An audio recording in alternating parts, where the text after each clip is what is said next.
Quem nunca se perguntou, meu Deus, por que meu filho não me obedece? Seja bem-vindo a mais um vídeo aqui no meu canal. Hoje nós vamos falar sobre obediência. Fique comigo até o final desse vídeo para você entender por que isso está acontecendo na sua casa e como agir para mudar essa realidade. Eu sou Thelma Abraão, biomédica, especialista em neurociência e desenvolvimento infantil. E se você ainda não segue meu canal, aproveita, começa a seguir agora para você receber mais conteúdos como esse. Por que muitos pais reclamam? Eu não sei mais o que fazer, eu não aguento mais gritar, bater, ameaçar e o meu filho não me obedece. Primeiro de tudo, existem expectativas irreais em relação ao comportamento infantil. Por isso que eu sempre falo que quando a gente não compreende a biologia do filhote da nossa própria espécie, o resultado disso é muita violência, muita agressividade e muita frustração, principalmente. Nós nascemos com o cérebro completamente imaturo. O que isso significa? Significa que a gente nasce sem pensar, sem raciocinar, sem pensar nas consequências das nossas atitudes, sem capacidade cognitiva de fazer um planejamento estratégico e até mesmo de controlar os nossos impulsos ou as nossas emoções. Acontece que quando a gente se torna pais, ninguém nos ensina isso. A gente não aprende isso na escola, a gente não aprende isso na visita ao pediatra. Raramente alguém vai falar pra você sobre neurodesenvolvimento. Pelo menos comigo foi assim, quando me tornei mãe, mesmo conhecendo tantas pessoas, nunca ninguém me falou. Não, Thelma, o seu filho de 1 ano ainda não pensa. Não, Thelma, sua filha de 2 anos ainda não tá fazendo as coisas de propósito. E isso me causou muita dor como mãe. Isso me deixou em um lugar de desespero, de caos e com um sentimento de culpa enorme. Até que eu decidi começar a estudar o neurodesenvolvimento infantil para me tornar uma mãe melhor. E eu me apaixonei tanto pelos resultados que hoje eu tô aqui, levando esse conhecimento para milhares de pais ao redor do mundo. Chegou a sua vez de entender por que isso pode estar acontecendo aí na sua casa. As 8 bilhões de pessoas na Terra nascem com um cérebro imaturo, sem andar, sem falar, precisando de um adulto cuidador. Quando você fala pro seu filho pequeno, às vezes de 1 ano, 2, não põe a mão aí, ou desce daí, meu filho, faz o que eu tô mandando, já repeti 1000 vezes, você continua não me obedecendo. Você tá com uma expectativa irreal. Você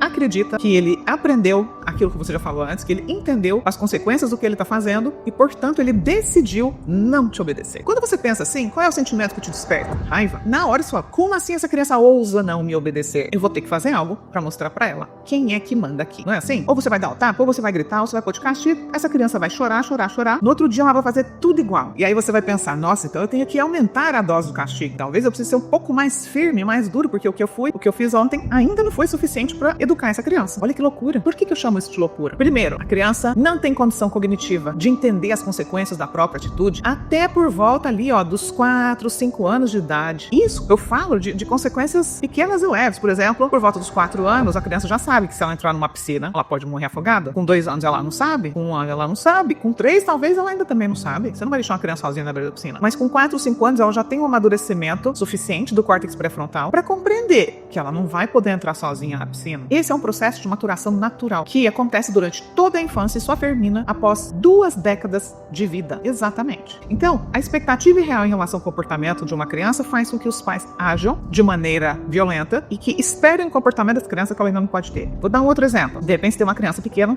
que você acha que ela é mentirosa, que ela tá mentindo. E aí você vai lá e bate nela porque ela é mentirosa. Vamos lá. Por que uma criança pequena não mente de propósito? Porque para mentir, eu preciso usar partes lógicas do meu cérebro que estão ligadas a funções executivas. Eu tenho que montar uma narrativa com começo, meio e fim para conseguir contar uma mentira. E essa parte que é o nosso córtex pré-frontal, é totalmente imaturo no início da vida. Então a criança não consegue contar uma história intencional, para poder mentir. Ela mente sim, mas por outros motivos. Ela mente por medo, que é instintivo.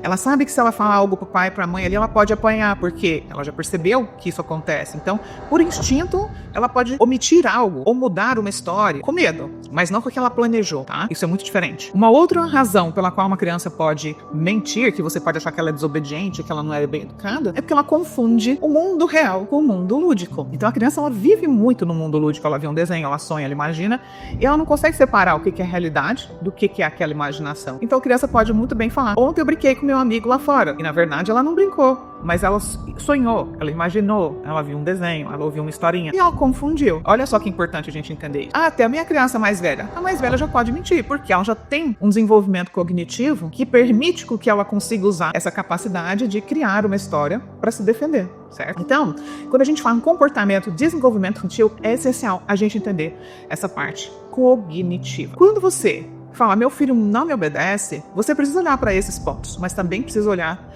para outros, como qual é o tom de voz que você usa quando você fala com seus filhos. Você fala apenas gritando, sempre mandando, O que acontece quando a gente faz isso? A gente desperta no outro uma barreira protetiva. Como você reage quando alguém grita com você? Imediatamente, o seu corpo entra no modo luta ou fuga, que é o modo de defesa. Isso também acontece com as crianças. Então, vigie o seu tom de voz quando você quiser pedir para o seu filho fazer algo. E principalmente se ele for pequeno. É muito importante também que você faça combinados com seu filho. Por exemplo, hora de dormir. Vocês podem combinar que o uso de telas vai ser, por exemplo, até às 7 horas da noite ou até às 6, e que depois ninguém mais usa a tela ali, vocês vão ficar juntos, vocês vão ler um livro.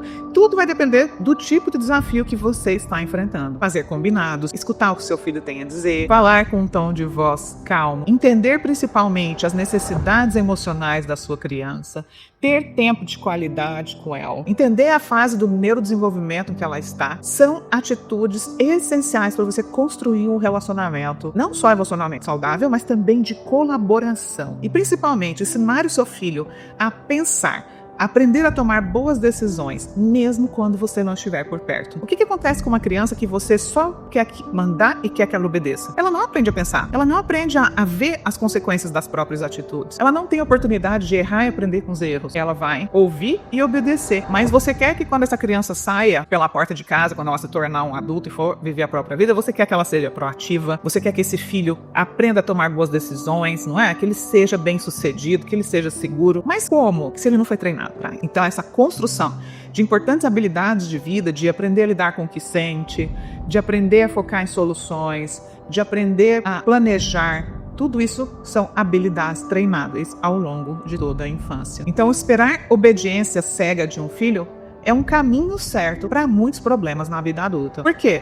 Essa criança vai se tornar um adolescente e depois um adulto que fica esperando alguém mandar, sem proatividade. Então, vai esperar a ordem do chefe, vai esperar a ordem do namorado, da namorada, e o pior de tudo, muitas vezes, durante a adolescência, esse adolescente vai entrar em um grupo de amigos que não é nada apropriado para ele, e para querer pertencer, para querer se sentir parte daquele grupo, ele vai acabar obedecendo e fazendo tudo que os outros fazem igual, sem falar, não, isso não é bom para mim, não, eu não vou fazer isso, não vou fazer aquilo, porque é uma pessoa que não sabe tomar decisões. Então olha só o impacto da gente esperar obediência cega de um filho e de uma filha. E aí, esse conteúdo fez sentido para você? Me conta aqui nos comentários. E se você fizer aprender novas formas de educar o seu filho, de colocar limites com respeito, mas também de desenvolver importantes habilidades emocionais e sociais ao longo de toda a infância dele, conheça o meu curso Limites Sim com Respeito. O link está aqui na descrição desse vídeo. Aproveite, deixe seu like, compartilhe esse vídeo com outros pais e a gente se vê semana que vem.